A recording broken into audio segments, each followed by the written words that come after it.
Everyone is asking the wrong question about from. We're all obsessed with the what. What are the monsters? What is the town? What are the rules? And these are good questions, but they're surface level. Because the real secret, the one clue that unlocks the entire mystery, is not in the monsters or the town, it's in the child. We all seen Ethan, the innocent kid, dealing with the unimaginable horror by going into his favorite storybook, The Chronicle. It's a tragic, touching narrative. It's also a complete and utter lie. The more I watch the show, the more I dig through every line of his dialogue, every interaction, the more I got this itch, the kind of itch that tells you what you're looking at is not what you think it is. The truth is, Ethan is not just a character trapped in the story. He's a player who was given the rulebook. And after this video, you'll understand why the voices told Sarah to kill the boy. But now, Ethan is learning, and the thing he's learning is how to write the script. To be honest, I think Ethan is one of the most important characters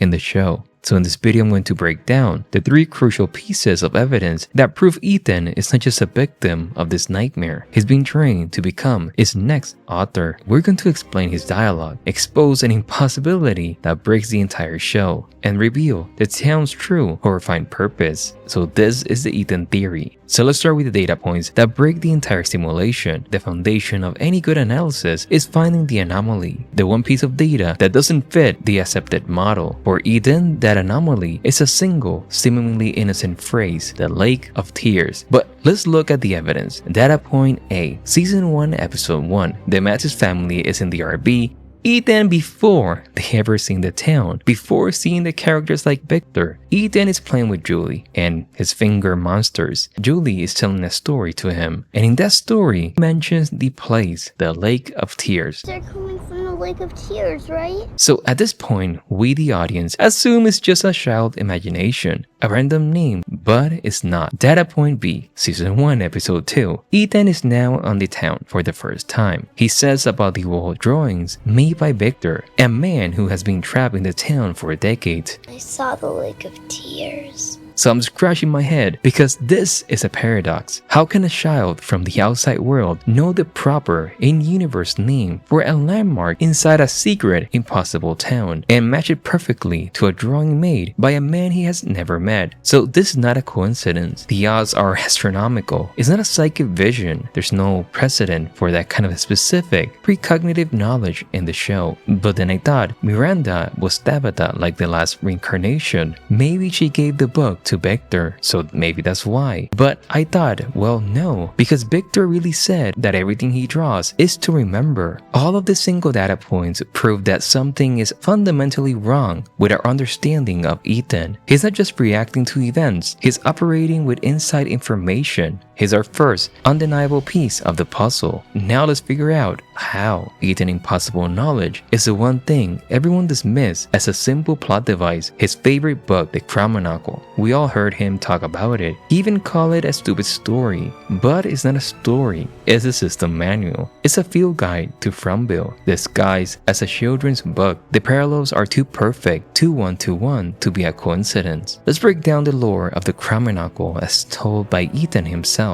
A hero is lost in a strange, inescapable world. Full of stuff that nobody wanted.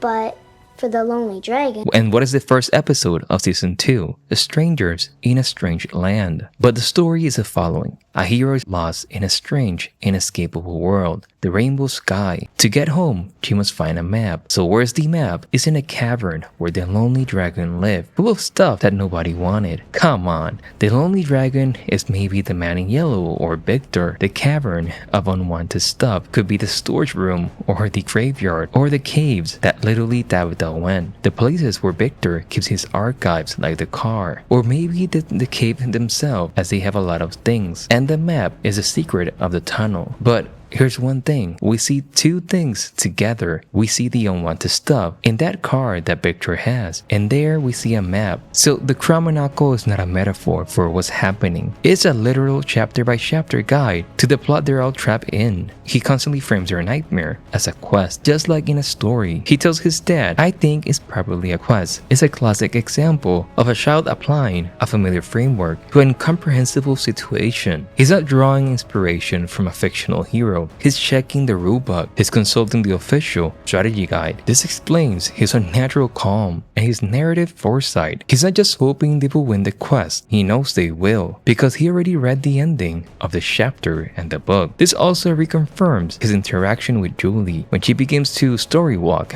to see the past. He's not just being an imaginative brother, he's using a specific technical terminology, story walker, threshold, that almost certainly comes from the book. He's not creating a fantasy to cope, he's applying the established rules of his reality to a new event. He's making a discovery. He recognized a character who's starting to glitch to turn the pages of the script herself. So Ethan's unwavering faith is him buying into the system. He's not just a player, he's a true believer, which brings us to the most important piece of the puzzle. Why would the author of this nightmare or the creator give one of his characters the rulebook? Why would it teach him the very vocabulary of his own mechanics? I think since Miranda is Tabitha and Tabitha is now the mother of Ethan, subconsciously she bought him this book knowing that it could be important. The same thing she did with Victor, but this is just a theory. But I also have another theory. To understand this, we have to zoom out and look at the town's fundamental purpose. The town is not just a random prison, it's a machine. An archetype is an engine. Look at the cave paintings. They're not a history, they're a casting sheet. They depict the roles, the story that must be filled for the story for this place to continue. You have the archetype of the protector, the leader burdened by responsibility, a single father standing guard. Before Boyd, there was another, and another before that. The town doesn't just trap people, it cast them. It needed a new protector, so it reached out and found Boyd. This is similar to Elgin losing his eye, and Jay actually seeing that guy as well. You have the archetype of the Oracle, as we see for a moment with Tilly, the Seeker, the one who sees the hidden truth. It found Tabitha, a woman whose grief over a lost child made her physically vulnerable and open to the town's visions, just like Miranda before her. The fact they look similar is not a coincidence. Mother of a boy and a girl.